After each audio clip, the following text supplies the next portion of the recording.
নমস্কাৰ বন্ধুসকল, আজি আমি চাওঁ আহকচোন এজোপা মধুৰি গছত গোটেই বছৰে 12 মাহে কেনেকৈ মধুৰি পাব পাৰি, অফ ছিজনতো মধুৰি পাব পাৰি। আমি এই গছজোপালৈ চাওঁ আহক।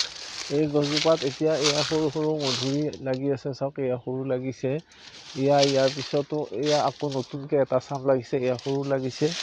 ইয়াৰ পিছত যদি এইফালে চাওঁ, আমি এইফালে চাওঁ, এইফালে মধুৰিকেইটা অকণমান ডাঙৰ হৈছে, এইফালে ডাঙৰ হৈছে, এয়া মধুৰি ছিঙিব পৰা হৈছে।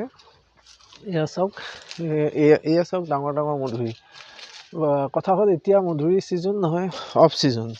এতিয়া ফেব্ৰুৱাৰী মাৰ্চ মাহত যদি মধুৰি আমাৰ গছত এনেকৈ লাগে, এই মধুৰিবিলাকৰ ডিমাণ্ড খুব বেছি হয় আৰু খাবলৈ যথেষ্ট সোৱাদ হয়। কাৰণ কিয়, অফ ছিজনত মধুৰি মিঠা বেছি হয়। বাৰিষা কালত মধুৰি হয়তো ডাল ভৰি লাগিব পাৰে, কিন্তু এতিয়া এই সময়ত মধুৰি এনেকৈ লগোৱাটো এটা বিশেষ টেকনিক আছে।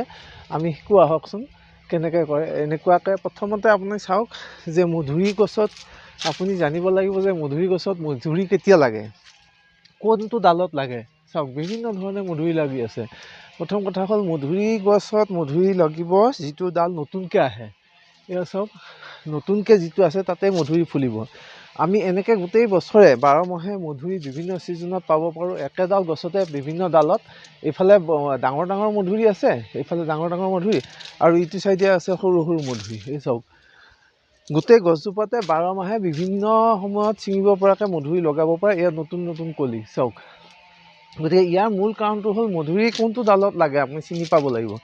মধুৰিৰ বিশেষত্ব এইটোৱে যে মধুৰি যিটো গছত ফুল আহিব, এই নতুনকৈ ওলোৱা ডালতহে ফুল আহে। গতিকে মধুৰিটো ছিঙাৰ পিছতে আমি যদি ডালবোৰ এটা বিশেষ হিচাপত কাটি থাকোঁ, তেতিয়া তাত গোটেই বছৰে পাব পাৰিম। এতিয়া এইটো ডাল চাব, মই এইখন আমাৰ কাটাৰ লৈছোঁ, গ্ৰাফ কাটাৰ। এই ডালটো এনেকৈ যেতিয়া আমি কাটি দিম, ইয়াত আমি ডালটো কাটি দিম, ইয়াত ডালটো এনেকৈ কাটি দিব লাগিব।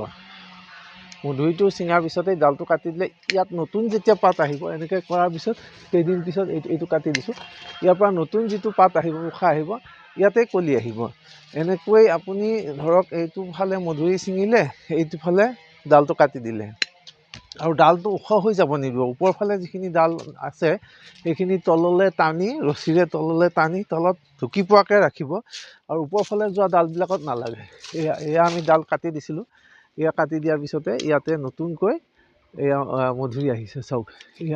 এয়া এতিয়া নতুন পাত আহিছে, নতুন কলি আহিছে। এয়া কাটি দিছিলোঁ, নতুন পাত অহাৰ লগে লগে ইয়াত নতুন কলি আহি আছে। গতিকে এইটো ডালত এতিয়া নতুনকৈ লাগিব। আগৰ যিকেইটা ডাল কাটি থলোঁ সেইকেইটাত আগতে মধুৰি লাগিলে, এতিয়া প্ৰায় পুৰঠ হৈছে।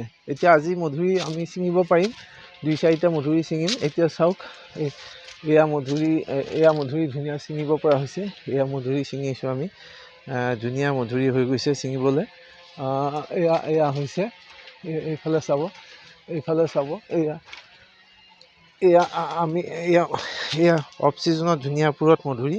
এইটো খাবলৈ খুব সোৱাদ, বজাৰতো বহুত ডিমাণ্ড।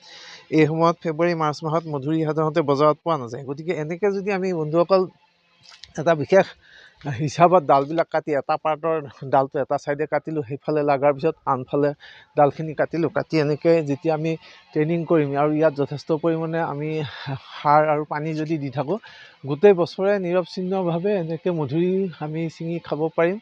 এজোপা মধুৰি গছ থাকিলে আপোনাৰ পৰিয়ালটোৰ কাৰণে গোটেই বছৰে মধুৰি পাব। আৰু আপুনি যদি ব্যৱসায়িক ভিত্তিত কৰে, ডাঙৰকৈ বাগানখনত ধৰক 10-12 জোপা ভাল জাতৰ লক্ষ্ণৌ L9 বুলি ভেৰাইটি আছে, লক্ষ্ণৌ ভেৰাইটি, L9 এই টাইপৰ ভেৰাইটিবিলাক লগাই আপুনি যদি এনেকৈ ডালবিলাক কাটি চাপৰ কৰি ৰাখে, আৰু প্লাছ নিয়ম মাফিক যিটো মই শিকাই দিলোঁ, নিয়ম মাফিক যিখিনি ডালখিনি কাটি থাকিব সময়ত, তেতিয়াহ'লে গোটেই বছৰে আপোনাৰ মধুৰি পাই থাকিব। খালি আপুনি গুৰিটোত অকণমান চাফ চিকুণ কৰি প্ৰতি বছৰতে আপুনি গোবৰ পচন সাৰ কাষত দিব, আৰু এনেকুৱা খৰাং পিৰিয়ডত আপুনি পানী দি থাকিব লাগিব। সপ্তাহত 2 দিনকৈ আপুনি ভালকৈ পানী দিয়ক, আৰু এনেকৈ পুৰণি ডালবিলাক আগবিলাক কাটি দিব। কাটি দিয়াত তাত নতুনকৈ আহিব, আৰু যিখিনি নতুনকৈ আহিব তাত আপোনাৰ ফুল ফুলিব।